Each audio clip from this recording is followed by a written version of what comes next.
Hey, welcome to our channel.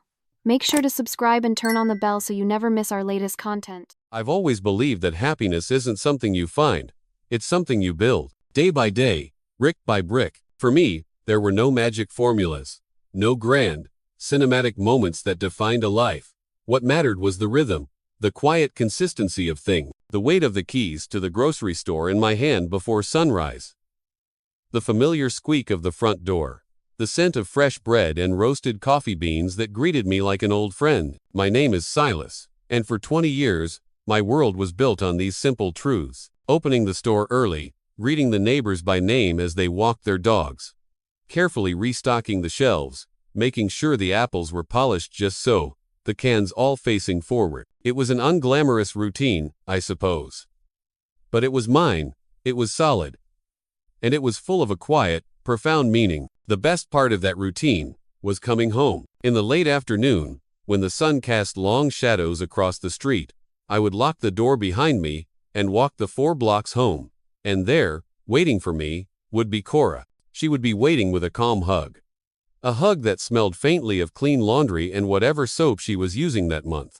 She'd have a comment about her day, usually about a dog she had rescued. Her eyes, the color of warm honey, would light up as she spoke. "Silas, you won't believe it. We found a whole litter behind the old mill. So small, their eyes aren't even open yet." And I would listen. I would hang on every word. Our marriage was admired by most people in town. They saw us as complete. While I took care of providing for our household, the steady bedrock of our life, she dedicated herself to abandoned animals with a passion that was almost holy. She ran the county animal shelter not like a job, but like a calling. Many people found it beautiful. They'd say it to me right in the store, while buying milk or eggs. "You two are something special, Silas. The way you support her, and the way she just gives. You complete each other." I believed it, too. Cora was tireless.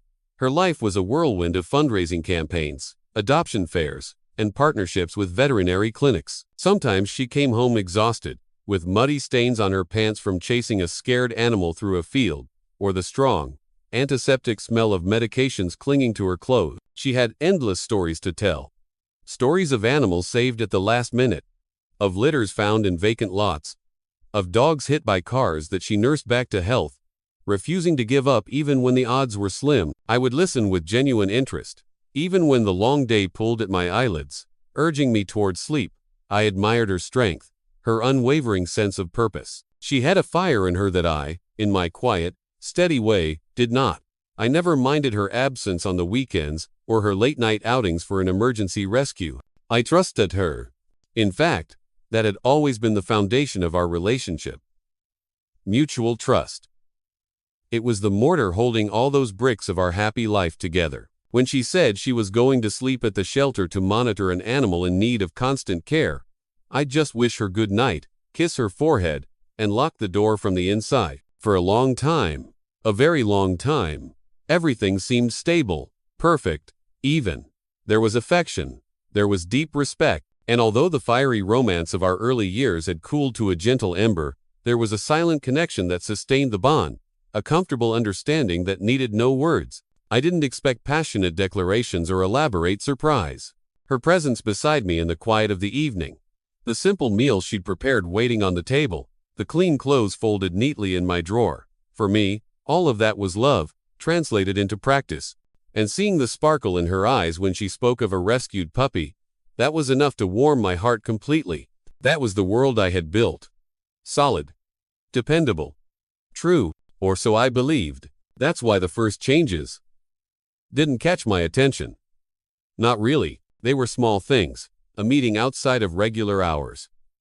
An emergency commitment on a Sunday afternoon that seemed to pop up out of nowhere. A call she answered more discreetly than usual, stepping out onto the back porch. Nothing seemed alarming. I knew volunteer work, especially her kind of work, could be demanding, unpredictable. And she spoke about these new commitments with such conviction, with that same passionate fire in her eyes, that it all sounded natural, plausible. But then, gradually, some pieces began not to fit. It was a subtle shift.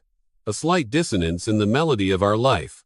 Certain stories she told started to repeat themselves, but with different names for the dogs, different locations, She seemed distracted at home, more connected to her phone, her fingers tapping away at the screen, less interested in our quiet conversations. When I'd ask what was wrong, the explanation was always ready, always plausible. It's just stress. Sigh.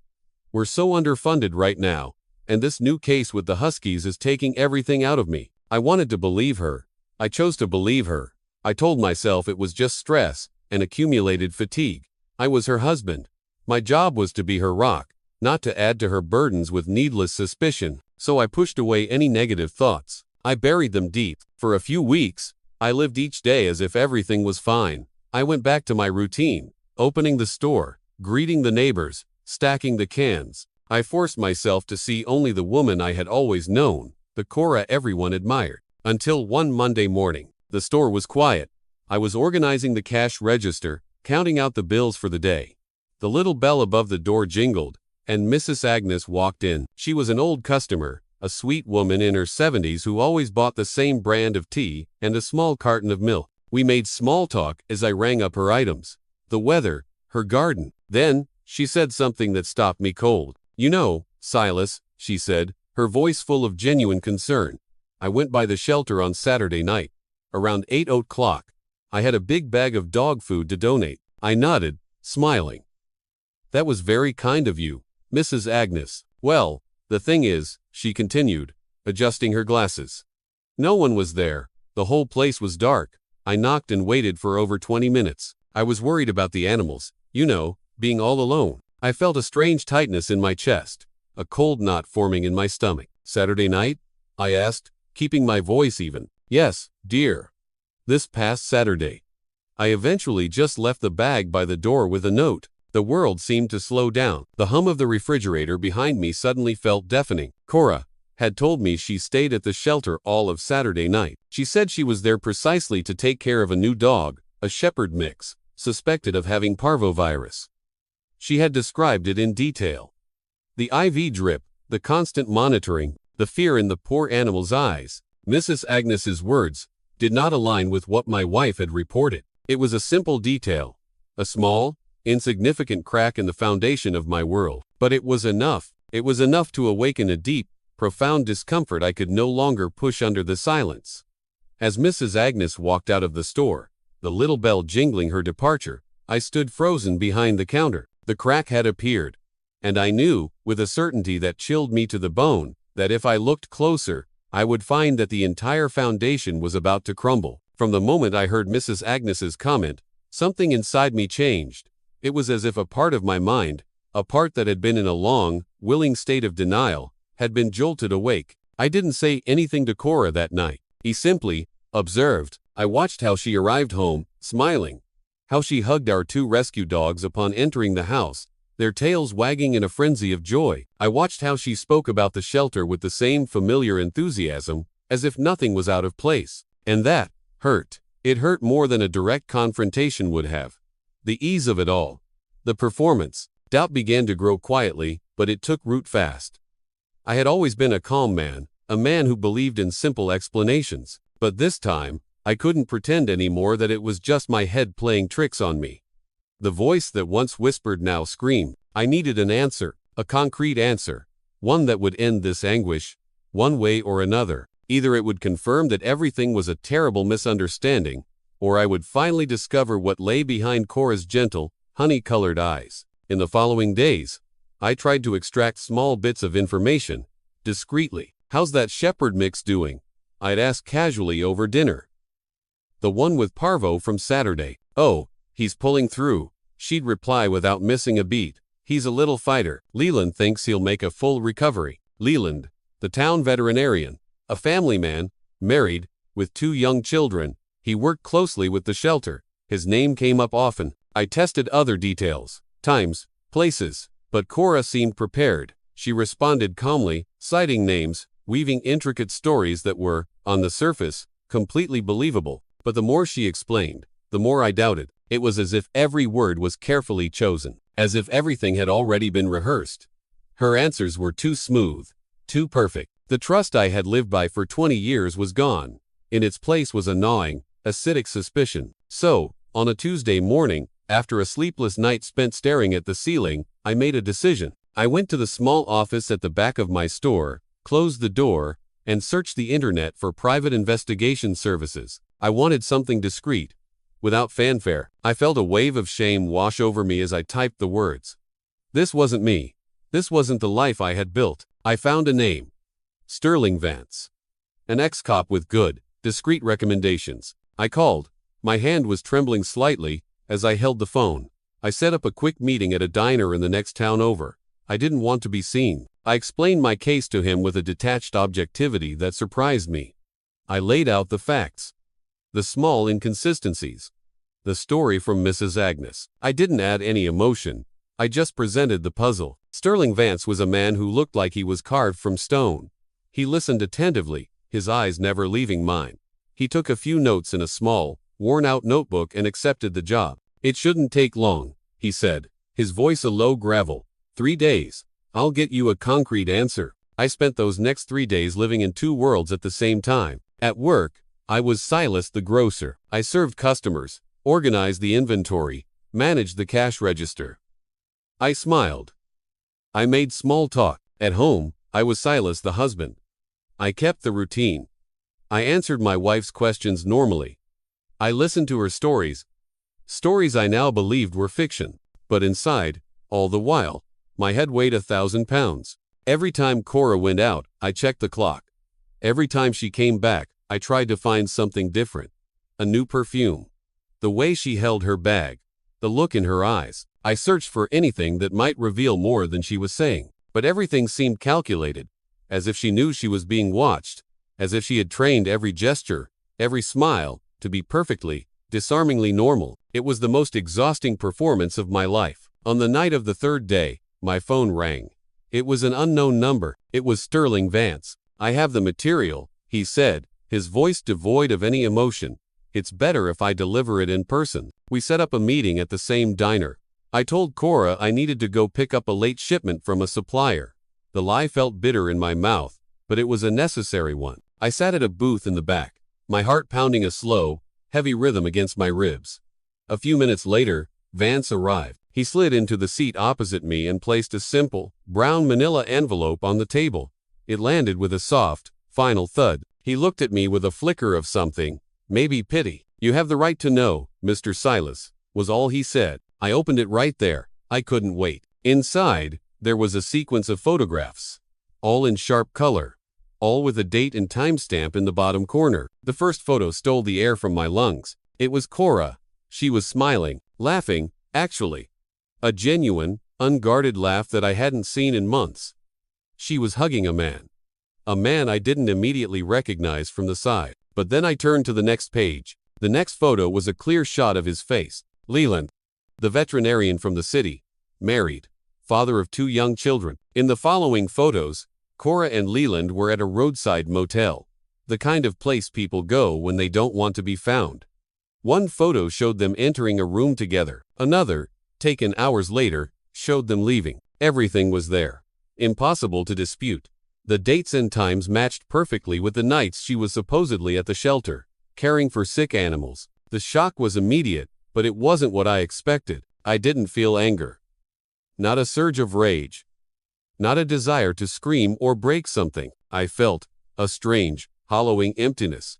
It was as if my entire body had been emptied of everything I believed in. All the air, all the blood, all the warmth. Gone. The image I had of my wife, of my life, of our marriage, of the peaceful routine I held so dear, it suddenly seemed like a constructed scenario, a movie set. And I was the only one who didn't know I was an actor in a play. It was hard to accept that she had used the one thing that made her most admirable, her love for animals, as a curtain, a stage prop to hide something so dirty. Even harder was imagining the coldness in her eyes, night after night, pretending that everything was as it always was, looking me in the face and lying with the same ease she used to order groceries. I didn't know what hurt more, the betrayal itself, or the intricate, calculated way it was built. Leland was married, just like Cora was my wife. And yet, they found the time, the energy, to live a lie on top of 2 families. The shelter, that place that once represented hope and compassion in my mind, now, it was just the stage for their lies. I thanked the detective. My voice was a hoarse whisper. I paid the agreed upon amount in cash, put the evidence back in the envelope, and slid it into my backpack. I left the diner without saying anything else. Getting into my truck, I just sat there for several minutes, my head resting on the steering wheel.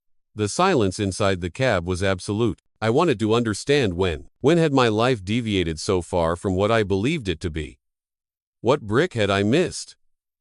What crack had I ignored? After a while, I took a single, deep breath. I started the engine, and I headed home. On the way, I didn't make plans. I didn't rehearse speeches. I didn't prepare for a confrontation. I just drove, and every mile traveled was a confirmation that the man who existed before the photos had stayed behind in that diner. The one returning home was someone else. Someone who had lost something essential, but still had enough dignity to not live one more second inside a lie. I had just placed my backpack with the envelope on the passenger seat and was preparing to drive away from the diner when my phone vibrated. It was Cora. Her voice sounded normal, calm, cheerful, even as if nothing was happening in the universe. "Hey, honey," she said. "Just wanted to let you know, I'm going directly to the shelter from here. Some puppies were just left at the door in a box. I might take a while to get home." The lie. It was so effortless, so practiced. I replied with a simple, "Okay." My own voice was flat, devoid of warmth. But she didn't seem to notice. I put the phone in my pocket and, for a few moments, sat perfectly still, my eyes fixed on the road ahead. That call only reinforced what the photos showed. While I was sitting here, carrying the crushing weight of the truth, she was continuing the performance. The show must go on. On the way back, I felt my heart grow heavy as a stone. Cora's calm voice was almost cruel. I recognized that tone. It was the same one she used when talking about a daring rescue, when mentioning the name of a new puppy, when saying she needed more space at the shelter. And to think that for so long, in so many instances, I had taken pride in that voice. The woman I loved, lying so easily. For so long. Arriving home, I dropped my backpack by the door and stood there in the entryway for a while, as if trying to decide what to do with all of this wreckage. I got a glass of water, went upstairs, sat on the edge of the bed, but didn't even take off my shoes. The unease grew into a physical pressure in my chest. I stood up and went downstairs again. I looked at the clock, just over half an hour since her call. The decision was made, not with anger, but with a cold, clear finality. I needed to look her in the eyes. I needed to hear her try to explain this. I needed to see just how far she would go with the lie. I grabbed my truck keys and left. I headed to the shelter. The front of the shelter was all locked up. No lights on. Complete, dead silence. Exactly as Mrs. Agnes had described. I parked the truck right in front of the main gate and just stood there, watching, for a few seconds. Then I took out my phone and called her. She answered quickly, as if she wasn't expecting any conflict. "Are you at the shelter?" I asked. My voice was direct. No preamble. A slight pause. "Yes, I'm here. Just got here a little while ago." "The puppies are pretty weak," she said, without hesitation. "Then come out here," I said. "I'm in front. I need to talk to you." Silence. A deep, profound silence took over the line. I could hear her breathing. It was the sound of someone caught completely off guard. A pause just long enough to confirm everything I already knew. "Not now, see," she replied, her voice tight as she tried to stay composed. I'm taking care of one of the puppies. It's really bad." "Then open the door. I'll come in. We can talk inside." More silence. She took a deep breath, as if trying to gain time, to build a new lie. I can't now, seriously." "Okay, then," I said, my voice as calm as a frozen lake. "I'll stay here until you come out, even if it takes the whole night." I hung up.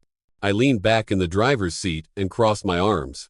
That was already enough. Her words, the delays, the refusal to open the door. It was a theater, a role she played perfectly. But every play loses control eventually. 15 minutes later, the headlights of a car lit up the dark street.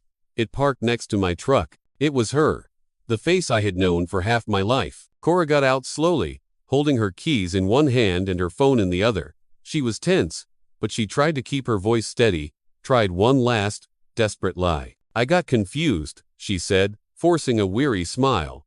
"I was somewhere else, taking care of the puppies, but at a farm. A friend asked for help. My head is just so full these days." I observed her for a few seconds without saying anything. Then, I pointed to the passenger seat of my truck. She got in. She was restless, looking around, unable to fix her gaze on me. I then zipped open my backpack, pulled out the brown manila envelope, and handed it to her without saying a single word. Cora took it with both hands. She opened it slowly, as if she already knew what was inside. With each photo she turned, her expression changed. The blood drained from her face. Her breathing became irregular. Her eyes filled with tears. She turned to me with a choked voice, no longer able to hide. "I'm sorry," she whispered. "Silas? It just happened. I didn't plan it." Tears ran down her face. Her shoulders trembled. But I just kept looking forward, out the windshield, as if everything had already been decided within me since the moment I saw the first photograph.